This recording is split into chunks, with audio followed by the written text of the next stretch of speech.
Hello, everyone, and welcome to Where Are All the Women? I'm Meghan Murphy, and this is Mary Lou Singleton. Hi, everybody. How are you doing, Mary Lou? I'm good. Things are good. Just busy in a good way. Good. And you? I'm doing good. I have You an have a boo-boo? injury. Yeah, on my knee too. I fell.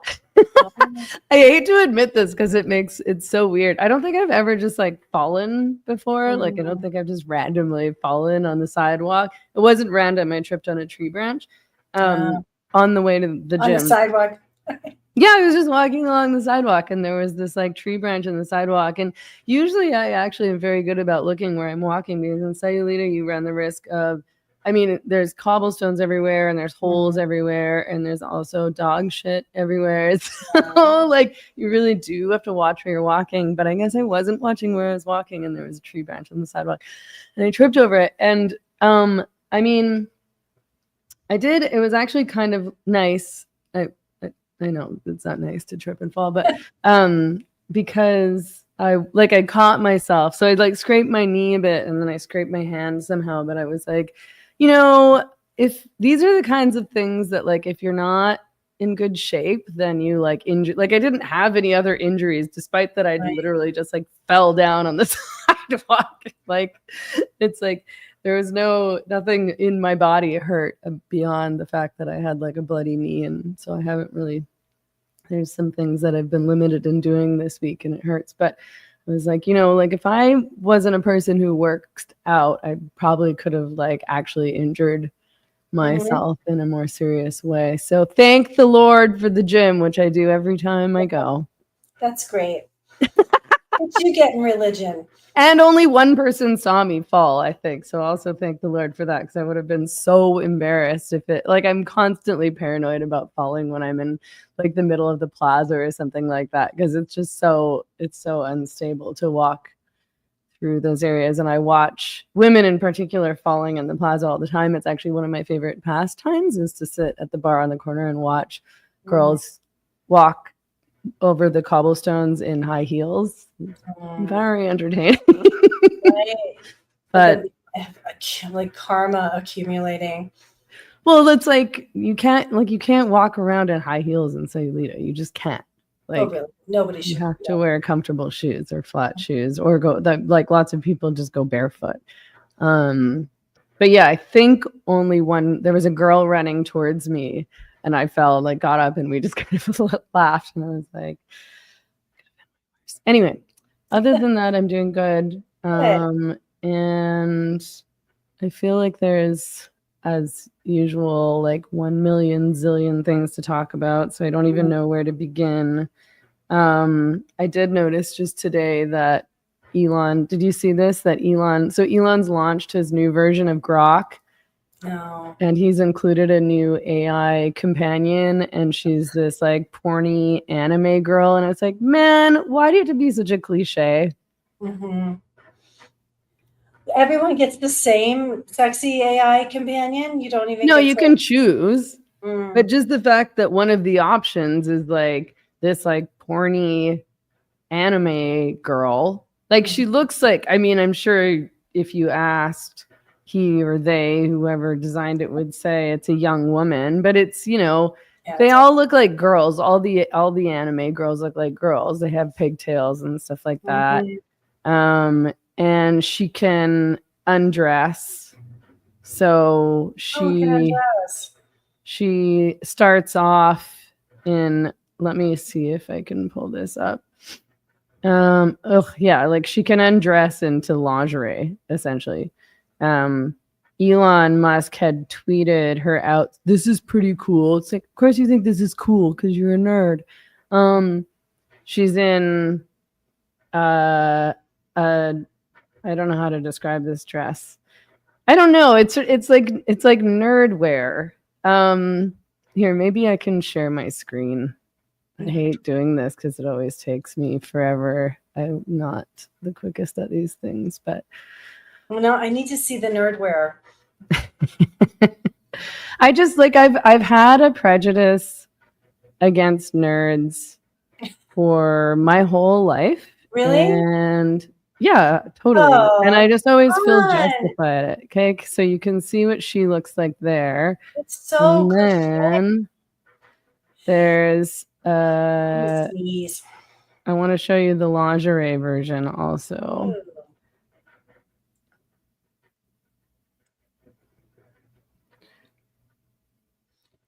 So Oh, then she come can, on. it's just so like, it's yeah, like I as I said, I've always had a prejudice against nerds, and I consistently feel validated in being bigoted against nerds because nerds are responsible for I think most of the bad things that are happening in the world, from transgenderism to AI to gross anime pornography that's accessible by children. Like, you have to be 13 to use X. Mm-hmm. That's the rule. So if you're a 13-year-old on X, you can choose this as your AI companion. And maybe people will think that I'm being prudish in saying that, this is porny or not good or whatever. Like, obviously 13-year-old boys are going to be fantasizing about girls. Like, I'm aware of that. They're going through puberty, or they've gone through puberty. Like, That's not a girl. It's a cartoon. And it's not going to help them interact with humans. no. Yeah, it's just, But I don't so think nerds think about helping kids interact with humans because they don't interact with humans and they don't want to interact with humans. Like, these are like socially awkward men who have always been rejected by women, and often I don't even think that it's true that they're destined to be rejected by women. There's lots of nerdy women out there too. I think right, that they have just isolated themselves and spent so much time online that they've convinced themselves that they're unattractive to women and will be rejected, and therefore they need to resort to porn and AI porn and porny anime and gaming, and then they spend all their time in these forums talking about how all women are gold digging sluts and just reinforce each other's ridiculous stereotypes about how women are and what they want.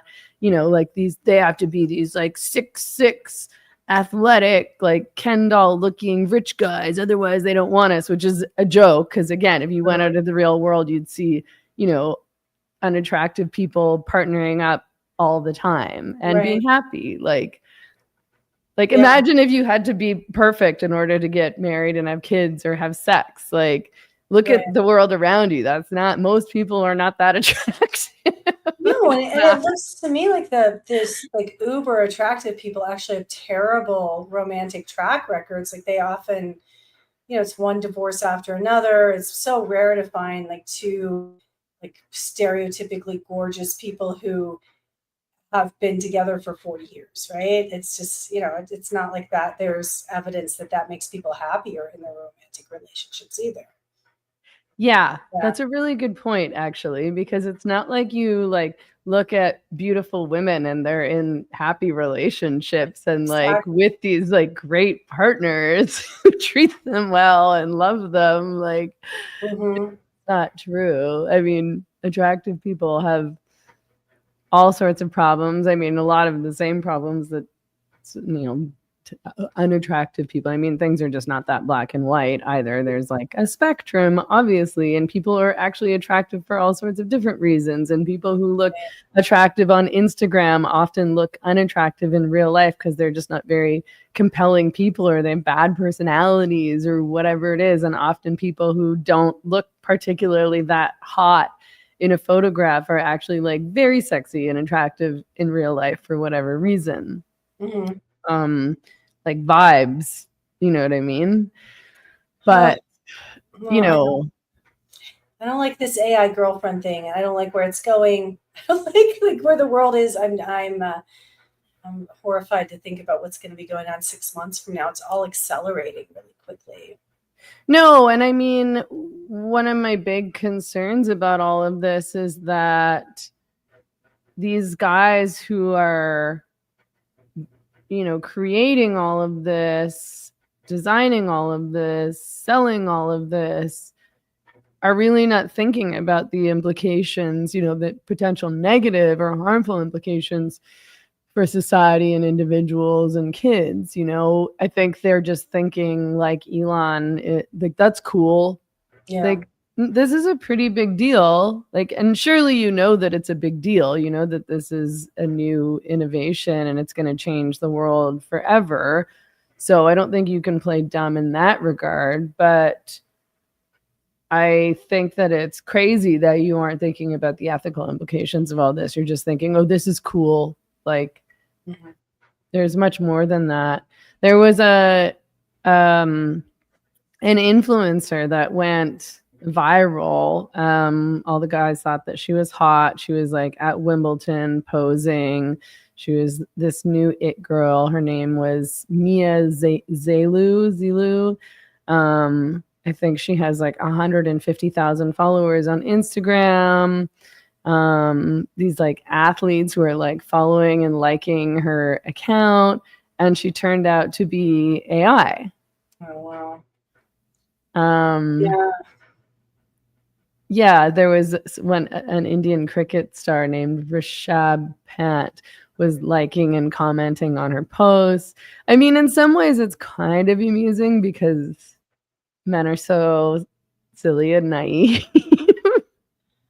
I'm not going to fall for like an AI influencer and want to flirt with it, but I can't tell what's AI and not with, looking at videos. My family members are always pointing out that I'm getting tricked by AI things. Like, that's not really a frog relaxing in a hammock. That's AI. Right. So it's very concerning that how this is developing. What's real? Yeah. I mean, I'm sure that I've fallen for AI stuff before. I mean, obviously, the impact of AI on me has been that now I'm more skeptical about imagery, where I'm like, oh, crazy. And then I'm like, oh, is this real or not? Which I hate. Like, I don't really like having to question whether a video or an image is real. But, maybe that's sort of a good thing to investigate further. Certainly now you have to, whether it's a good thing or not. But yeah, I think that the fact that this is our new reality and is going to continue as such is really concerning, because it just means people can be duped in really, really, really serious ways and manipulated in really, really serious ways. Mm-hmm. In terms of like, I don't know, wars, natural disasters, crimes, things like that. I mean, I guess in terms of like the sort of funny end of things, I mean, I just find in general men who go around liking and commenting on strangers' Instagram posts really embarrassing and weird. So the fact that it turned out to not even be a real woman, like, I enjoy that. Maybe it'll make men stop embarrassing themselves in public, although I kind of doubt it. I just always wonder when I see men that I know, liking or commenting on some, OnlyFans chicks Instagram or some like hot girls Instagram. I mean, usually those are almost always OnlyFans girls who like thought themselves on the internet, always sort of want to redirect you to their OnlyFans or whatever so they can profit off of it. I'm like, do you think she's gonna like go on a date with you? I mean, they must on some level. Pay her enough, yeah.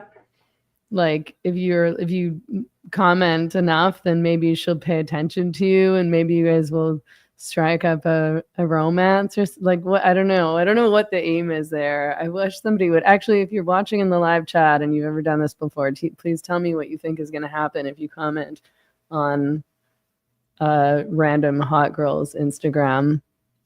Okay, so I was just talking to a friend earlier today who's distressed because her ex-husband is moving in with a new woman, and he met her through her OnlyFans channel, and now they're what? I know, right? Now they're shacking up. Wait, okay. So a woman that you know, her ex-husband met a girl through OnlyFans, and now they've moved in together. Yes. How old is this woman? I don't know how old the woman is. The guy is in his 40s.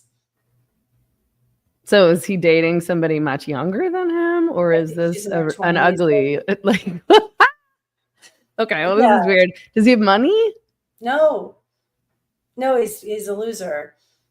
But there are so many Maybe people on she's a loser OnlyFans. too, I guess. Yeah. Yeah, I mean the vast majority of women on OnlyFans are not making big bucks, you know. Yeah, that's true. So sometimes that's happening. I don't think it's happening that much, but I was Right. shocked to know it was happening at all. So that, you know, that one guy, he thinks he's gonna. Yeah, he's given hope to the rest of them, so now they're never going to stop. No, never gonna stop. They weren't going to stop anyway, but now, you know, they have a story to tell about why it's realistic for them. I mean, I guess that like men really do operate in a fantasy land in a lot of ways. I think, I think always when men are watching porn, they're imagining themselves as the guy in the porn, and they're imagining that the girl in the porn would be with them. I'm not sure why you would want to be with a porn star, because then you would be with somebody who might have a lot of STDs and is probably really traumatized and addicted to drugs and probably like a really messed up person. Men also live in a fantasy land around that reality too. Right. Well, then there are like all the guys who are imagining they're the woman in porn and developing autogynephilia and deciding they're actually women. Like that's happening as well. Yeah. Fantasy land. I mean, I mean, do you think that there's a comparable version of this for women? Like, do women live in a fantasy land in some other way that I'm not seeing or imagining that's comparable to the level of fantasy that men engage in on a routine basis? Yeah, absolutely. I mean, women imagine that they're gonna, you know, live forever with every guy they have a crush on, right? Like that this is gonna be the No one. idea what you're talking about. Like, oh look, he's hot. I'm gonna marry him. Like 2 seconds later, you know. That's because we fall in love. That's not because I'm lying to myself. It's because I'm like, oh, I love different him. kind of fantasy. And Yeah. It's because we're romantics. Yeah. Just, you know, different interests. A long story short says there is a girl who reviews scooters in Florida who looks like the girl next door. She ropes you into her OnlyFans for less than the cost of your lunch. Yeah, I think that's how they do it. I have not yet mentioned that if you're watching on YouTube, it would be great if you would like this video and subscribe to this channel. And if you're in the live chat and you would like to comment or ask a question that you would like us to see and address, please use the super chat. I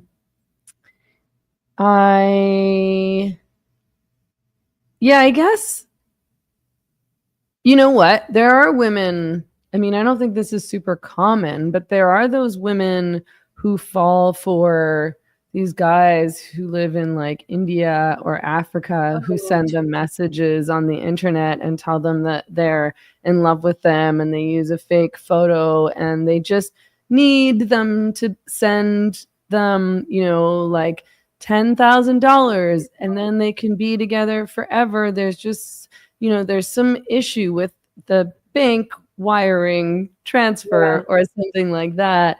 And these women actually do it, and they actually believe that they're in love with these guys and that these guys are in love with them. That's really strange. Or even there are women who are like, Keanu Reeves has been messaging me on the internet and he's in love with me and, you know, he wants to be with me. But again, he just needs $10,000.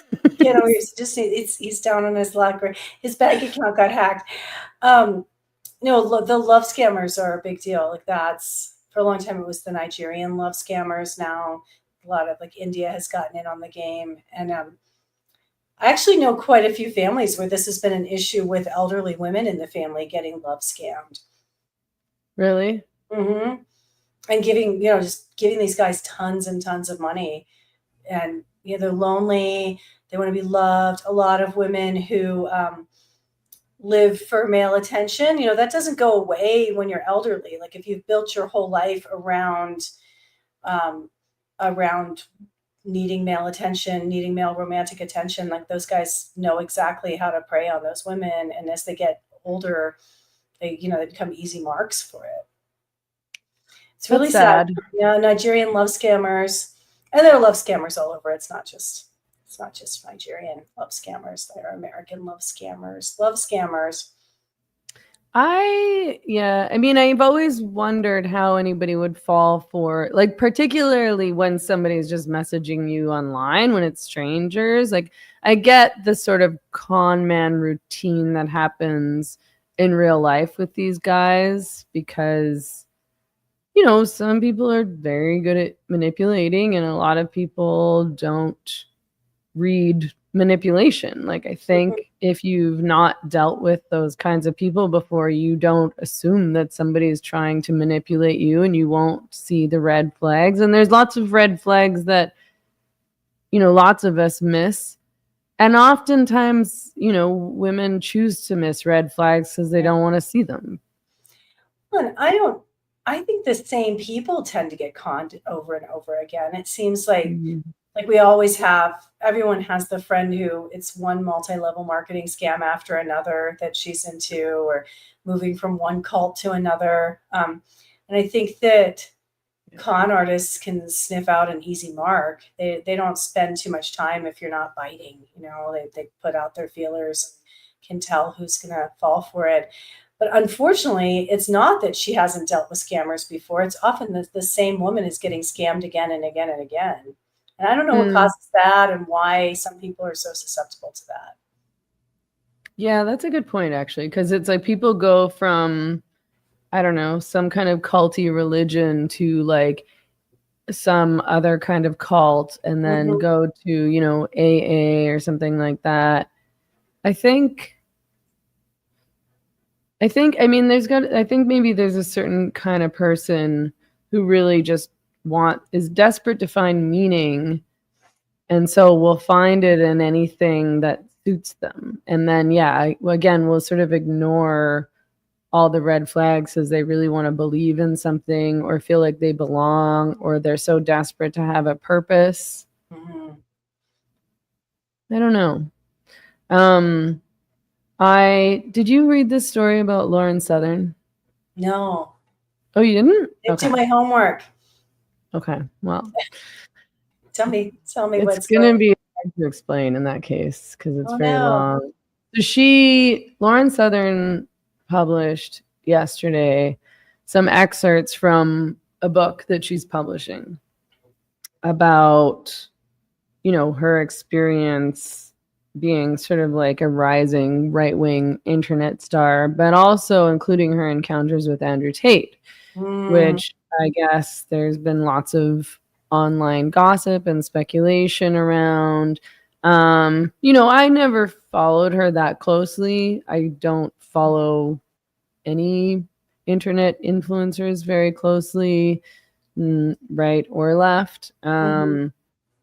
All of these people, I feel like there's a lot about my instincts that have been really right that I've never really been able to explain why there's certain people that I'm not drawn to or certain people that I don't like or trust or get involved with, and I don't really have any reason why. And often I sort of doubt myself and think, why don't I like this person? Like, am I just jealous that they're more famous than me or more rich than me or something like that? I've spent a lot of time sort of wondering why some people in the same realm as me are, again, like so rich and so famous when I'm watching them and I'm like, you're not that smart or compelling. And I really can't figure this out. But the thing to figure out is that they're all grifters and they're all liars.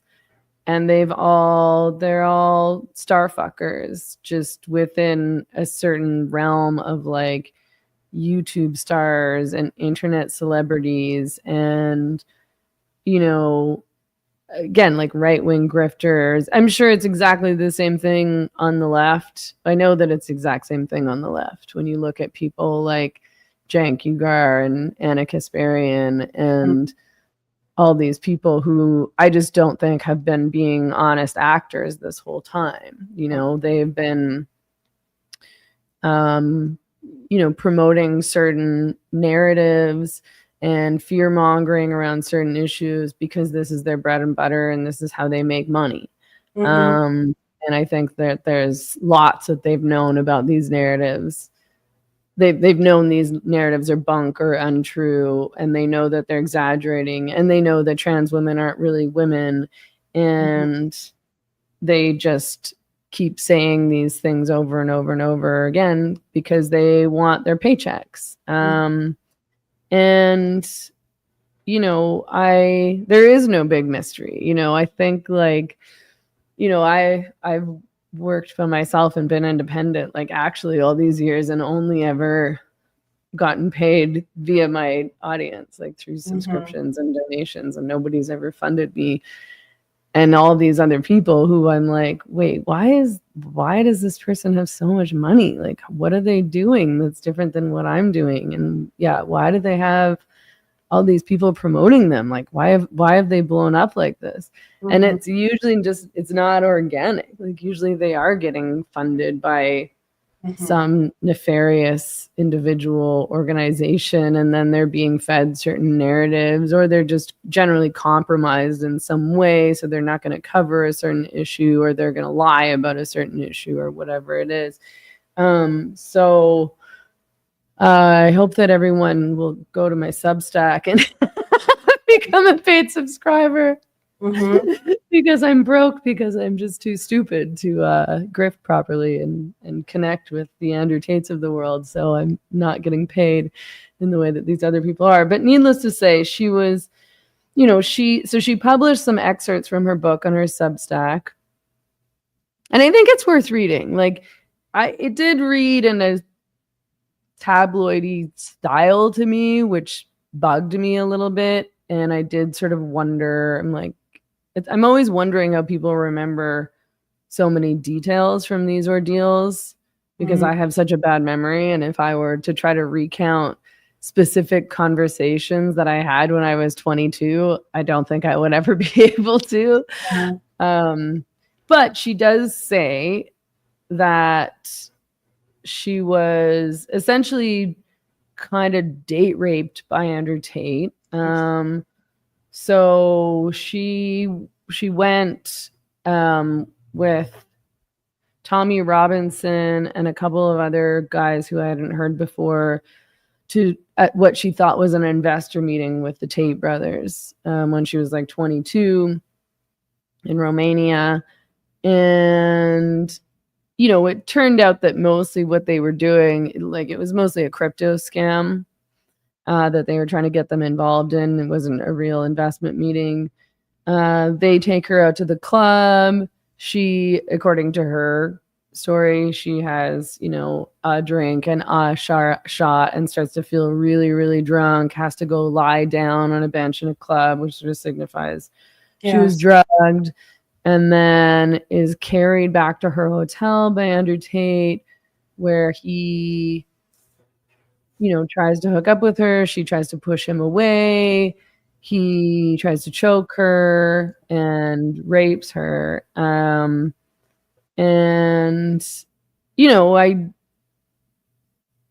I do believe her. I don't know not to believe her.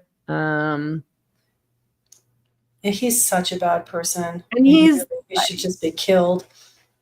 I mean, don't say that. Why? Well, I think that might actually count as hate speech.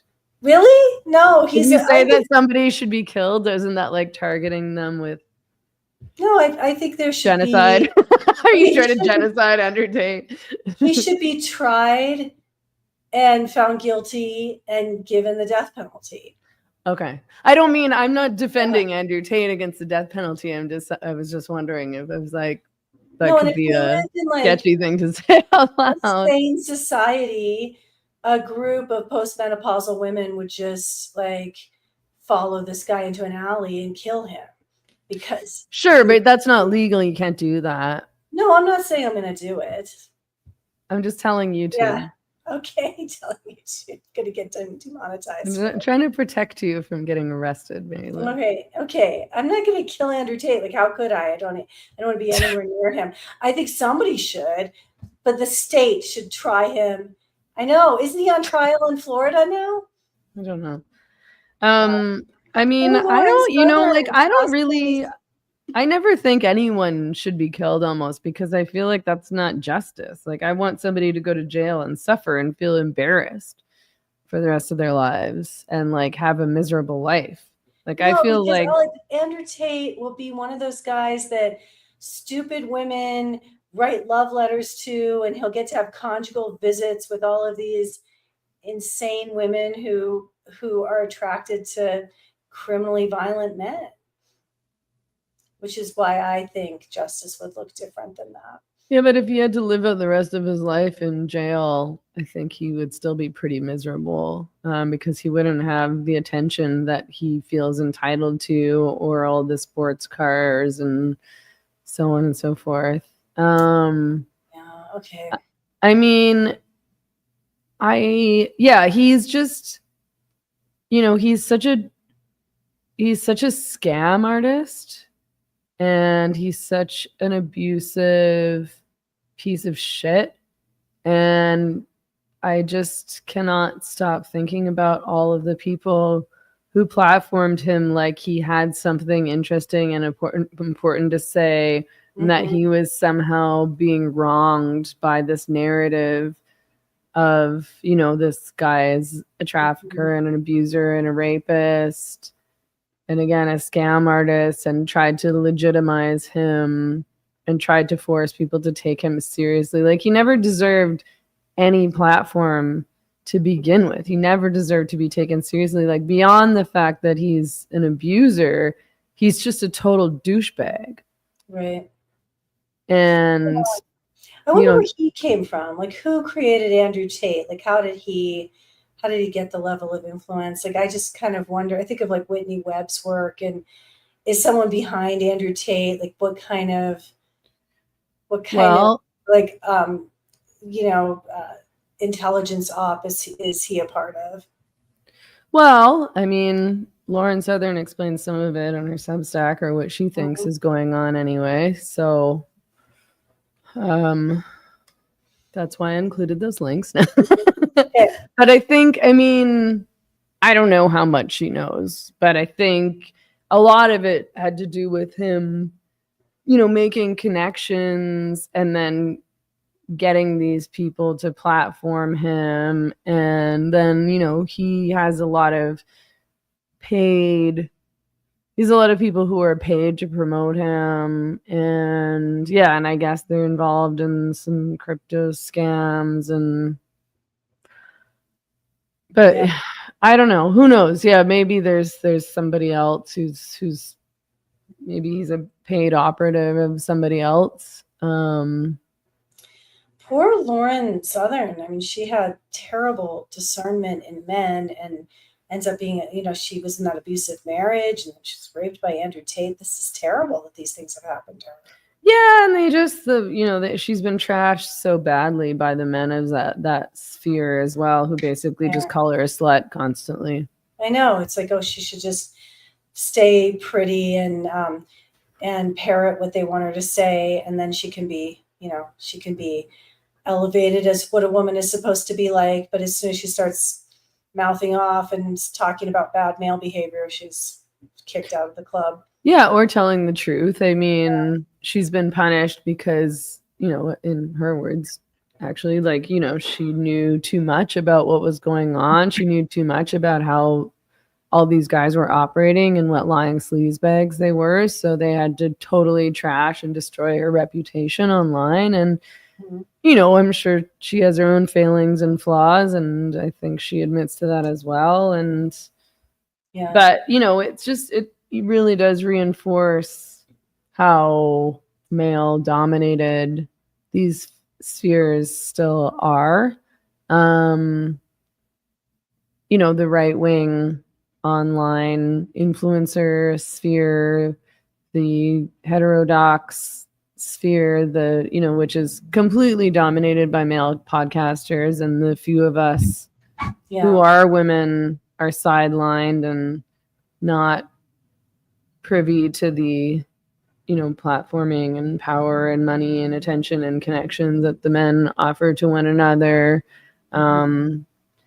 And it is interesting how much men really do like to prop each other up and support one another. And it's, it's disappointing, but I don't know if it's even that disappointing. It's not really that surprising to me, I suppose, that so many of them turned out to be phonies who don't really care about much of anything except for their own power and status and money. And that's why so many of them, and there are some women who are like this as well, but, tons and tons of men who've come out and started saying these things that a lot of people took the risk to say years ago. And all of a sudden they're building their platform on challenging the trans narrative after everybody else already did the dirty work. And there's not really anything new to say, but they're pretending that they're saying new brave things and they're not. Same with the COVID narratives. And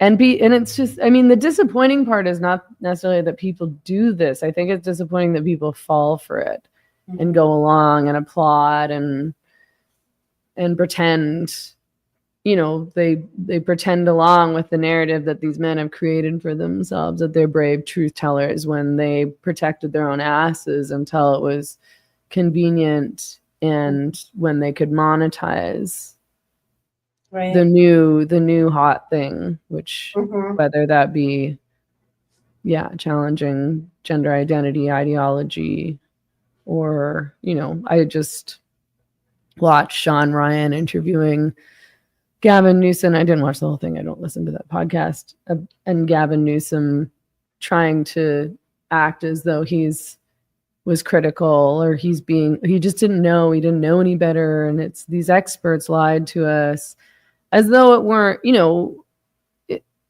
though there weren't a point during the whole COVID scam when it was very clear that masking did nothing, the lockdowns did nothing, the vaccines, there was no evidence to support the fact that these vaccines would stop the spread.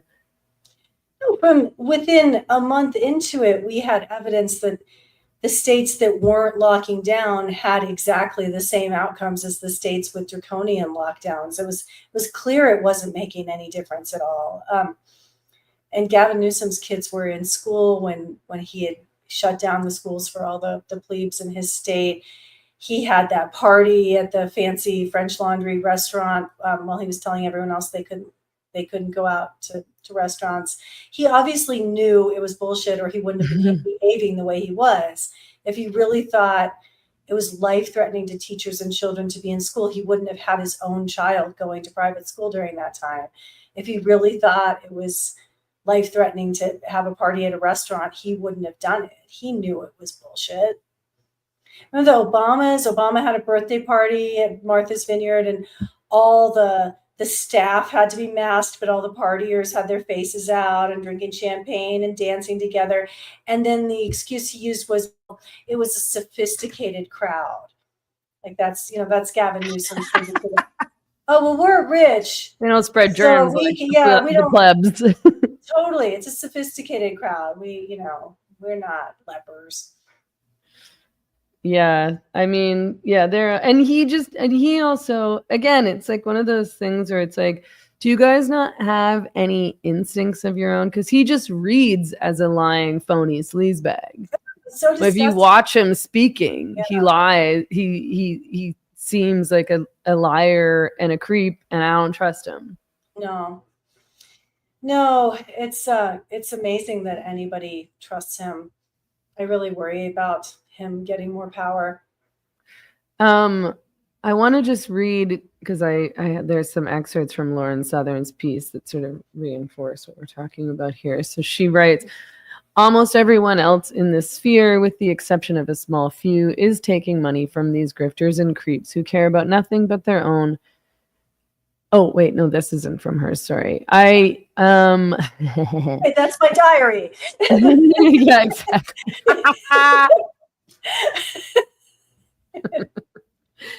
I mean, so she says, this entire episode disturbed me to my core. To their credit, their plan worked. They got their results. They psychologically broke me. I never wanted to face these people again. Even if Andrew wasn't actively paying for it, he was actively a part of creating and promoting. There is an article that was spread around her that was destroyed her reputation. So she's referencing this. He was an active part of creating and promoting the article. Andrew had been plotting to position himself as a hero of the right-wing media for a while. He'd been reaching out and building as many connections as possible with figures in the media sphere, flying them out to his compound in Romania, giving them donations, gathering information on them. My public profile was much bigger than his at the time, and I held significant influence over the dissident right-wing audience. For him to break into that space, he would need to eliminate any potential threats, especially a threat like me, who could turn my loyal audience against him before he'd even manage to get his brand going. And this is what, this is what these guys do. Like, I've gotten so many DMs from men who are trying to build a platform, and who will send me a DM and say, hey, Meghan, like, really love your work. We should collaborate. And I'm like, sure. Like, you want to have me on your podcast? Like, you want to promote my work? Oh, no. What you mean by collaborate is you want me to promote you, or they're asking me to connect them to Joe Rogan, or they're asking me to connect them to, essentially my connections that I've built through the quality and integrity of my work over fucking 15 years of just working by myself for not very much money. And they want me to use my platform to give them a platform. They've come out of nowhere. They've done nothing. This happens. And it's, almost always men who do this. And lots of them do have big platforms now. And lots of them are making more money than I am now, because somebody else did it for them, probably some other man, and they prop each other up. And then, if any of us say anything, they act like we're a bunch of jealous bitches who hate men. And it's like, I don't know who you are. Like, if you really care about this issue, why don't you support and promote the work of the women who've been doing this for a decade and help them in their endeavors, instead of just looking at this for an opportunity for you and then trying to use me as a stepping stone? Right. Yeah. Well, at least they haven't, done to you what they did to poor Lauren Southern. Well, I didn't get involved with any of them because I have like spidey senses, and I'm like, no. And because I actually have been very insistent about always working on my own and always being independent. I haven't collaborated with anyone. I've always just done everything by myself. I've always produced the podcast by myself. I will write for other people for money. But yeah, like I have had an aversion to getting in bed with anyone or any organization. And even honestly, like some of the women that I've worked with in the past, on Feminist Current and stuff, led me to decide that I didn't really want to work with other people because people try to like attack you and blackmail you, or they think that you owe them something because they helped you out or they promoted you or whatever it is. Like, so many of these people are toxic narcissists, and it's hard to know for sure. But yeah, I don't know.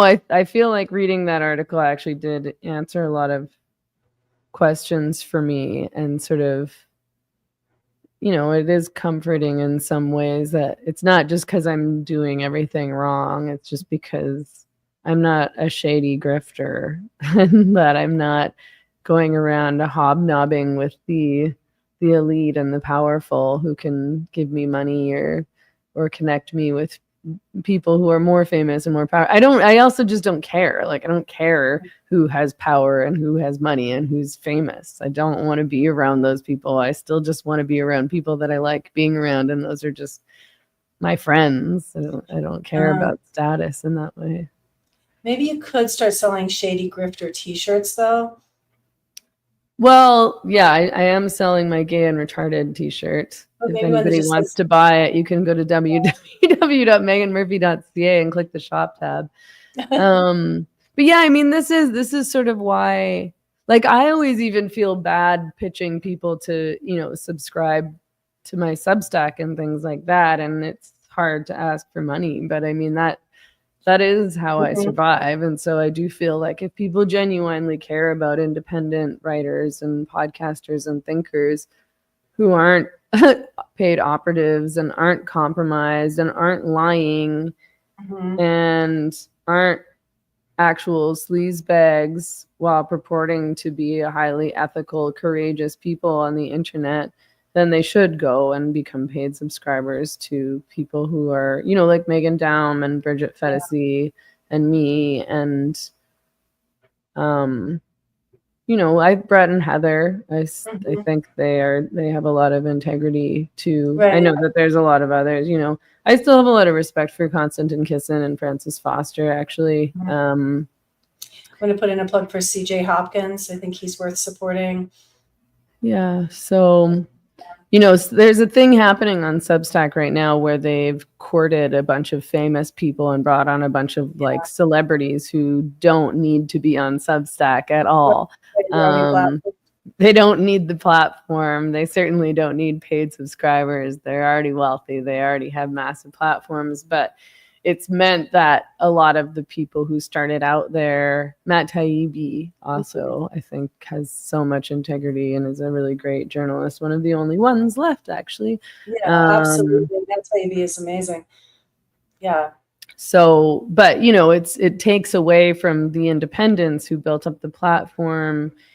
And I think people forget that the only reason that people can be independent on platforms like Substack is because of paid subscribers. And so if you're going to put $5 a month somewhere, I would think about putting it towards independents who are working totally on their own and who are maintaining their integrity to their own financial and probably social and political detriment. Right. So yeah, I guess we could move on to Epstein because that's a good segue. I mean, I don't know. I can't pretend to know what the real situation is with him, but I do find it unbelievable that they're pretending that there's no client list all of a sudden and, just forget about it and move on. Nobody's going to move on. No. And nobody should move on. I'm just kind of shocked that they made this promise. I don't know why I'm shocked that politicians would be breaking promises, but why would Trump have promised to release the Epstein list and then play this card? It would have been better just to it was enough to promise that they were going to release the JFK files and then punt on that as well. Like that was a complete disappointment. But this is really distressing. It's really disappointing. I mean, I just can't even imagine what powers that be are forcing him to do this, because I don't think that it's because he's on. I mean, I'm sure he's on the list, but I don't think that he's on the list because he's a child predator. Yeah, I mean, everybody's on the list. There's tons and tons of people on the list, and not everybody on the list, trafficked or raped or molested minors. I think that it has to be like there's somebody very powerful that is telling him that he's got to try to put this to bed. I think there are a lot of very powerful people saying that.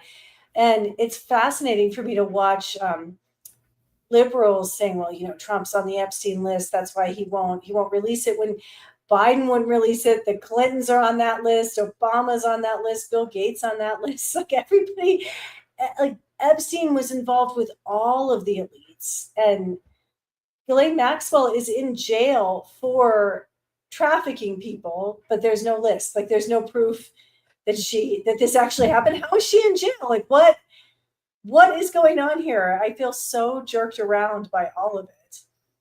And I don't even want to be paying attention to it, but it's obviously a big deal. Well, it's so stupid of him to try to brush this aside because it's having such a bad impact on his reputation. I don't regret voting for him at all, not even a little bit. I think it's really kind of strange and funny that there's people online that are being like, oh, I regret voting for Trump now, or like, well, are you still proud of voting for him? I'm like, yeah, because the Democrats still would have been 100 million times worse than Trump. And I still like a lot of things that he's done. It doesn't mean, like people think that because you vote for somebody, you love every single thing about them and every single thing they've ever done or said, which is crazy. He's still a politician. He's also still a human. Of course, I don't like everything that he's doing. I don't like this. I think this is really shady and bad for him and for, everybody. I'm not into anyone who's in power. I still think things would be worse if Harris had been elected, and I am not willing to concede any moral superiority to the Democrats until they acknowledge the national scandal of having a dementia patient in the role of president for years, and the pardoning of the dementia patient's entire family, the lifelong pardon of Fauci, the auto pen, the refusing to have a primary, the manufacturing of the bizarre Harris campaign, pretending that was a normal political event. That, it's just scandal and insult all around in American politics. I'm so over all of it. But this is very interesting. I think Trump is kind of banking that he's got so many people who just support him blindly no matter what he does that he can get away with this. But I think it has put a big crack in his support. People are mad about it. Yeah, for sure. Yeah. I think he's lost a lot of support over this. Mm-hmm. And yeah, it's unbelievable that now they're trying to pivot, that anybody would be saying, oh, actually, no, he did kill himself. Yeah, he did commit suicide. It's like, give me a break. That's not even freaking possible. Like, do you think we're all stupid? No, he didn't kill himself. Totally. Of course he didn't kill himself. How could he possibly have done that? It's not possible. Of course he didn't kill himself. And, I don't know. I'm not going to pretend that I know the truth, but it seems like pretty obvious that he was some kind of paid operative. Obviously. Or something like that. He wasn't wealthy in the 80s. Mm-hmm. He lived in like a 1-bedroom apartment. And then all of a sudden in the 90s, he bought like the most expensive townhouse in New York and bought an island. Like, where did all this money come from all of a sudden? Well, has all these connections, is suddenly connected with Ghislaine Maxwell. I mean, obviously he was a con man from the get-go, but Well, and a pervert too. I mean, he was known to be like just this really sexually perverted guy, so he was easy to prey upon with that. And then, he was able to kind of mark out who the other pervs were in government. But he was, he knew they used him. They knew who was greedy. They knew who was susceptible to wanting to have sex with kids. Like, they used him to just get people on tape doing all kinds of crazy stuff. People should read Whitney Webb's work about him. One Nation Under Blackmail is a really good expose on what was going on here with the Epstein honeypot operation. I just can't believe they played it this way. It was so disappointing. And Trump could have played this however he wanted. He could come on and say, I would like to release this, but very powerful forces will kill me if I do. And whether or not that's true, that would have garnered support. Like, they could have played us better. This was a very demoralizing way for the government to disappoint us. Well, and he's being transparent about so many things, and JD Vance has too. So the fact that they're not being transparent about this it's really disappointing, and they're gonna lose, and like I've already lost a lot of trust with people. Abby was asking who's flipping and saying that he did kill themselves now. So United States government, Kash Patel, a United States government review has found no evidence that sex offender Jeffrey Epstein kept a secret client. Like, fuck off. Like that sex offender Jeffrey Epstein kept a secret client list and reaffirmed that he died by suicide in federal custody in 2019. Like I just can't believe they're trying to pull this. Like I'm almost crying. Like I don't even. Yeah. Like give me a break. You know, I always think there's something much bigger at play, and I think the intentional demoralization of a population is a time-honored tool of politics. I don't think this is coincidental. I think they just want everybody to be all demoralized and not have any hope that the government has their best interests at heart. Not that also, you know, it's going to swing back to the Democrats, and even though they're completely implicated in the Epstein scandal as much as the Republicans are, they're going to get ammunition from this to mount whatever rebound they're going to have. For sure. Yeah, it's such a bad move. Mm-hmm.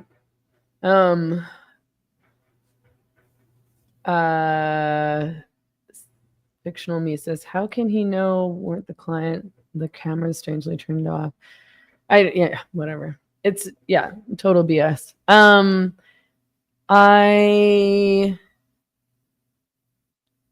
I don't know if I have anything more to say about that. I did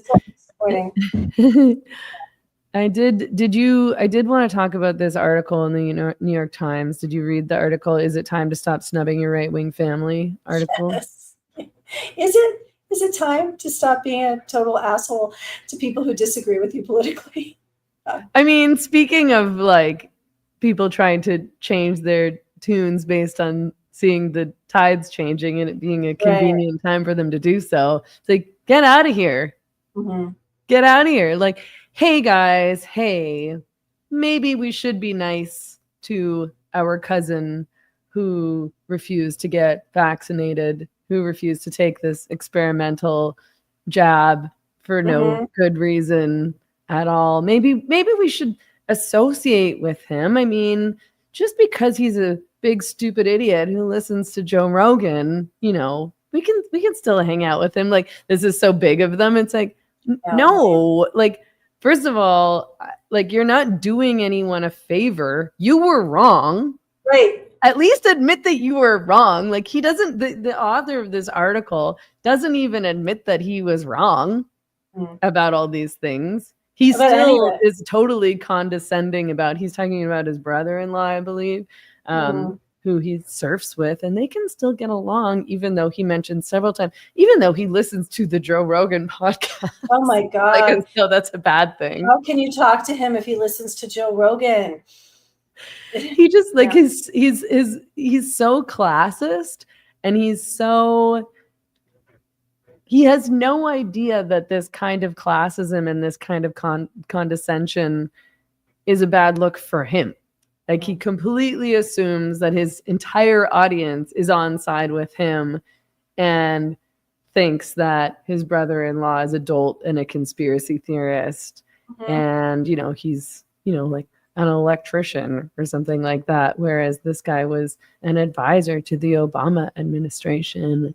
Oh my goodness. Well, which one of those do you want? Like, in your, you know, he has an Ivy League degree. Like, okay, when the world ends, I'll take the guy who actually knows how to fix things in the material plane in my bunker. No kidding. The guy who was advising the Obama administration. He is of no practical use to me whatsoever. No, he can help with. You know nothing about the real world. Yeah. He was one of President Barack Obama's speechwriters. Oh, he wrote speeches. That's great. Like, let's have him in the lifeboat with us. Give me a break. This is the thing, is like I think they're realizing they're missing out on all the like fun parties now, because the cool people, that they canceled are all hanging out together now and never want to talk to them again. Like it's an unintentional canceling on their part by shunning all of the free thinkers in their lives. He says, so yeah, I guess they've been surfing together. 3 years after my first surf lesson, Matt and I really haven't changed each other's minds on major national issues, but we have changed each other. Oh, have they? He says his fearlessness and consequential surf made me more courageous. His ability to go over the ledge, launching himself off breaking lips, helped me curb my overthinking. Ostracizing him wouldn't have altered his behavior, and it would have made my own life worse. So he still thinks that Matt should alter his behavior, but he's forgiving him for being so stupid. This is how I'm reading this. That's what it sounds like. Like he still refuses to think correctly, despite his stubbornness and refusal to be a good person. I can still go surfing with him.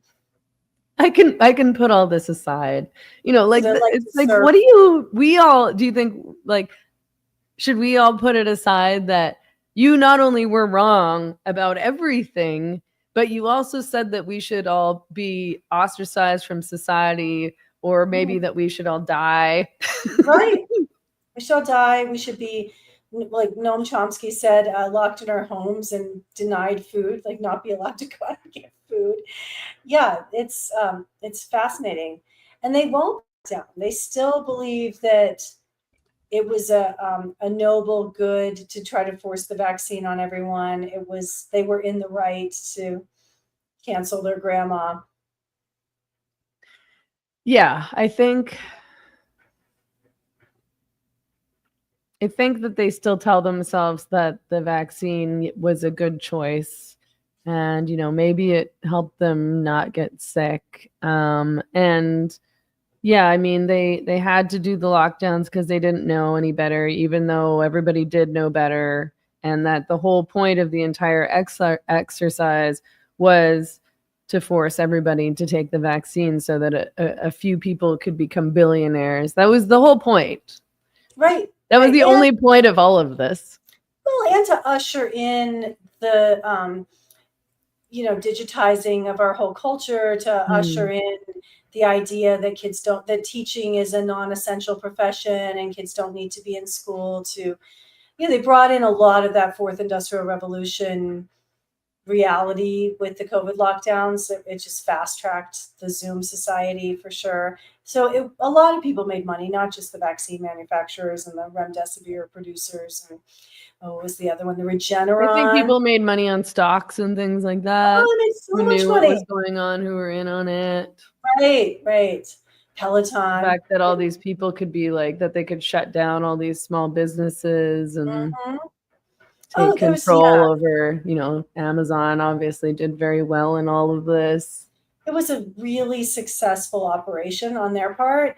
And what I've heard people say over and over again, I've heard so many people say this, well, in hindsight, we know the vaccine, some of them say, we know the vaccine didn't actually stop transmission, but it was still the right thing to do to pressure people to take, because it was the wrong thing to do. Even if the vaccine did work, it was the wrong thing to do. It's an unethical thing to do, regardless of if the vaccine was bullshit, which it was. Yeah, totally. I mean, they won't examine their own behavior at all. And they won't examine how their behavior played an enormous role in Trump getting elected, because huge percentage of Trump voters were voting out of spite toward the Democrats. Like I will never, ever, ever lend any of my energy to any of their political projects again for the rest of my life, because of the way I was treated and because of how stupid they were on COVID and the trans issue. I can't, and defending Biden and thinking it was okay to have an animated corpse in the presidency of the United States and putting the entire security of the globe at risk with the Biden presidency. Who was running the country? I want to talk about that before I hear another word from these people. Yeah. Well, and the fact that they censored the entire internet and punished anybody who provided any evidence or asked questions even about the chosen narrative around COVID or, transgender ideology. I mean, you can't trust people who are going to censor free speech in general, I think. Like, if you're willing to censor the free speech of people because, it's dangerous, like, then you're not trustworthy, because you can always make that argument about anything. And yeah, if you're going to take away people's rights and freedoms, you're not trustworthy. If you're going to rat out your neighbor for refusing to follow the rules. And if you trust Pfizer, a company that has a track record of intentionally harming people again and again and again to make money off of drugs they know will harm people, but they have sat down with teams of risk assessors and lawyers. They know they'll make more money than they have to pay out. Like, this is who you're trusting with your life, and you're willing to be injected with a brand new technology that was approved for human use in 2020 that involves genetically, artificially produced messenger RNA made with a CRISPR machine wrapped in nanoplastic. You're going to force people into this experiment? No, you're in the wrong. Those people are in the wrong. And they were fools to sign up for this, to put that stuff in their arms.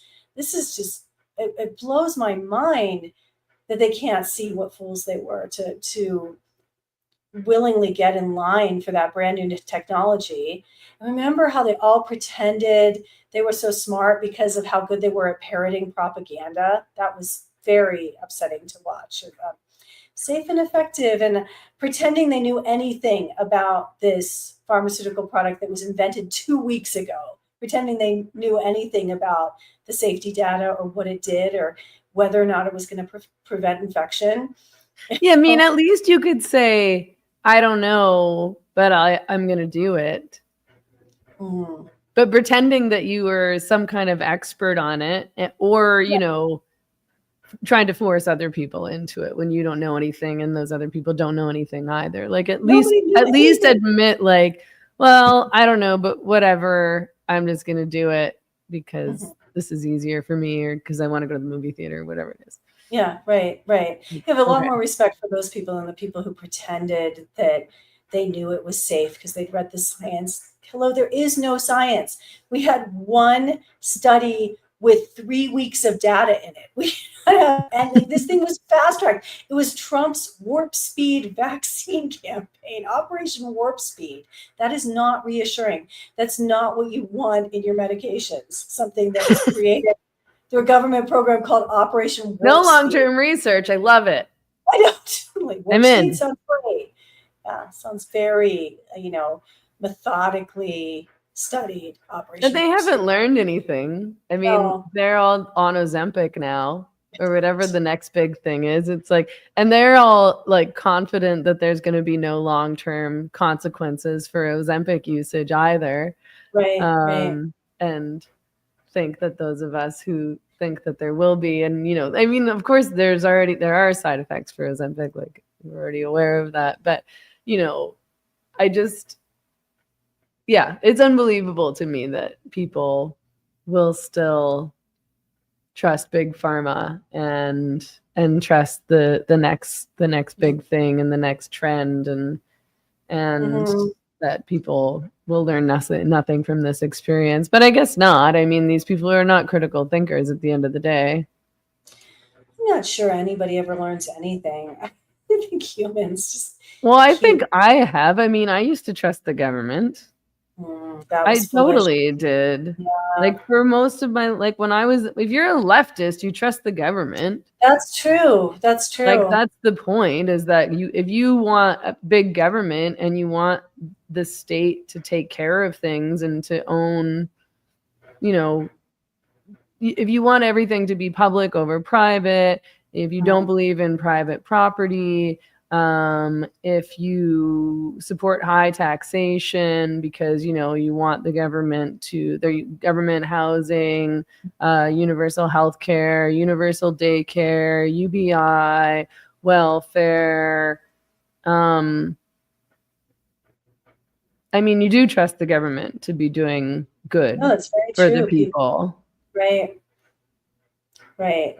So I've learned and changed a lot. So I know it's possible. That's true. Some people can learn and change. I guess I mean like people as a group, you know, the masses just keep making the same mistakes over and over again. Yeah. But no, don't trust the government. That's a good lesson to learn. I think the one last thing that I did want to talk about, because it's shocking and appalling, and then we think that we've somehow managed to get through most of this stuff, which is a freaking miracle, is that there's not funny and shouldn't laugh at all because it's disgusting. So this is from an article in the National Post by Jamie Sarkanak, and an immigrant living in Ontario tried to buy sex from a 15-year-old, what he thought was a 15-year-old that turned out to be a cop. He was arrested at the hotel and ended up in court, but he won't receive a criminal record for his actions because of his immigration status. Where's he from? He's Indian. Or he's from India. His last name is, what is his name here? Akash Kumar Kant. And how are they justifying that? They are justifying this because this is what the judge decided. Mr. Kant is a permanent resident seeking Canadian citizenship and professional licensing. A conviction would not only delay his citizenship by 4 years, but could also prevent him from sponsoring his wife. He's married, isn't that nice? And obtaining, he's an upstanding citizen, I guess. We got to protect that relationship. We've got to keep that marriage together. He's a freaking pedophile and a pervert and a predator. A conviction would not only delay his citizenship by 4 years, but could also prevent him from sponsoring his wife and obtaining his engineering license. We wouldn't want that. He goes on to write, these immigration and professional consequences are far more severe than those faced by... He references an offender in a previous similar case who was a Canadian citizen with no such vulnerabilities. So he's vulnerable because he might get deported. If he has a criminal record, it might be harder for him to get his citizenship if he's charged for trying to solicit a minor. Courts have recognized that such consequences can justify a more lenient sentence, including a discharge. And he concludes, a conviction would lead to severe collateral consequences, such as jeopardizing his immigration status, delaying his citizenship, and preventing him from sponsoring his wife, which would likely result in their separation. These consequences would be disproportionate to the offense and would undermine his rehabilitative progress. So I'm going to charge him. So how can they rehabilitate him if he doesn't have any charges? I don't know. Maybe they're making him go to therapy or something. Let me see if I can figure this out. So,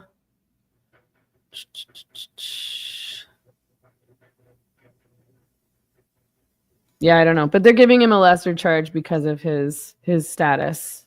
And because he's in the process of he's seeking Canadian citizenship and his engineering degree. So, again, it's just demoralization. I really feel like these things are to send a message to the masses that, you know, you're being intentionally demoralized. Wow. I mean, this is happening a lot in the UK, right? That these men with terrible sex offenses are not getting deported or not getting appropriately charged, where women are in jail for mean tweets and rapists are walking free because it would it would affect their immigration status, or they come from a culture where they didn't know it was wrong to be groping. Yeah. I mean,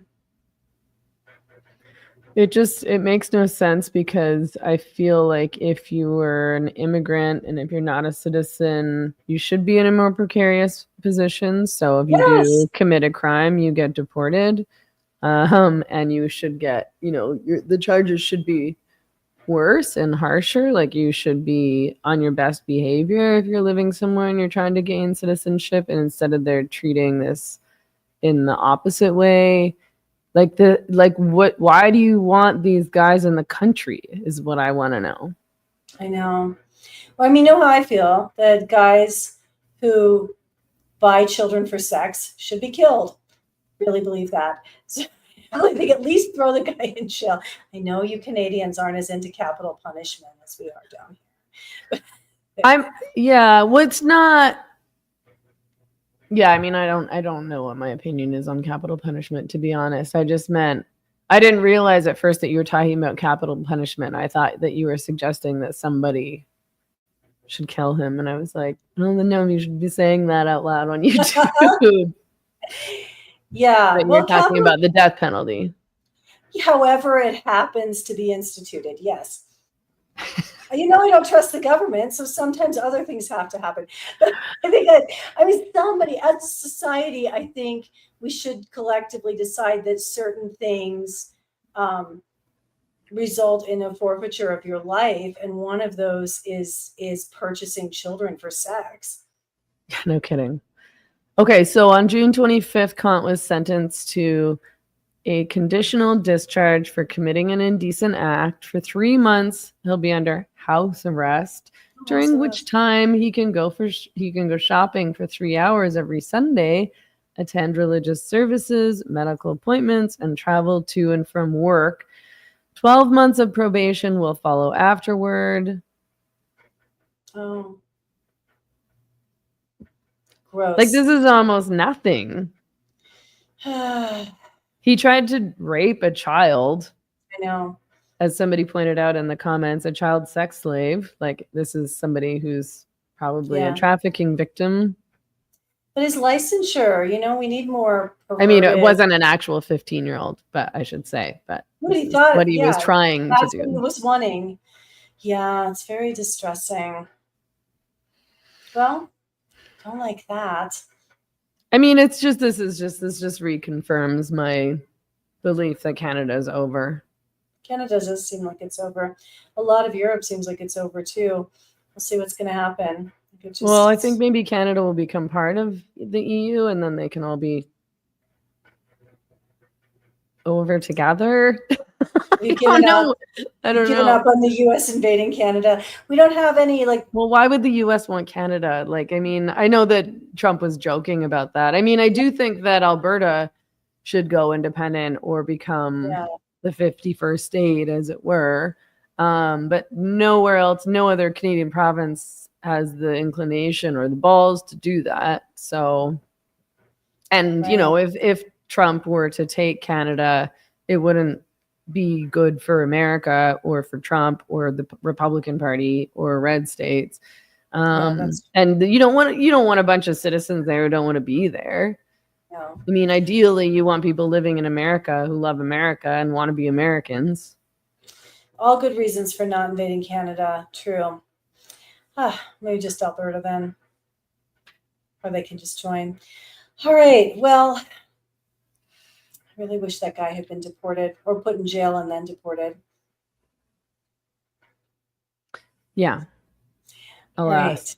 Right. Okay. Well, thanks for tuning in, everyone. If you are watching on YouTube, please like and subscribe. And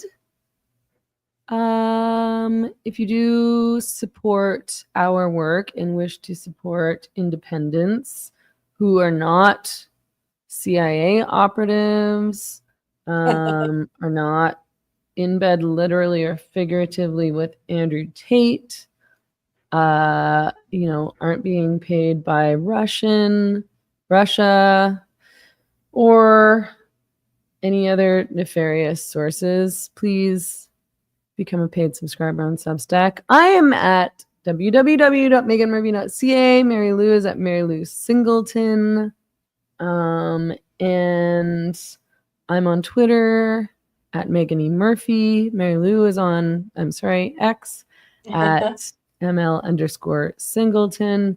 We're here every Wednesday night at 6 p.m. Pacific, 9 p.m. Eastern. Is there anything that I'm forgetting to say here? We'll have plenty to say next week. I'm sure that I am. I always forget something. You can get this gay and retarded shirt on my website also. If you go to www.meghanmurphy.ca and you click the shop tab, it's over there, and I'll take you to Fourth Wall, which allows me to sell apparently any merch that I want. Thanks everyone for tuning in. We'll see you next week. Bye, Meghan. Thanks, everybody.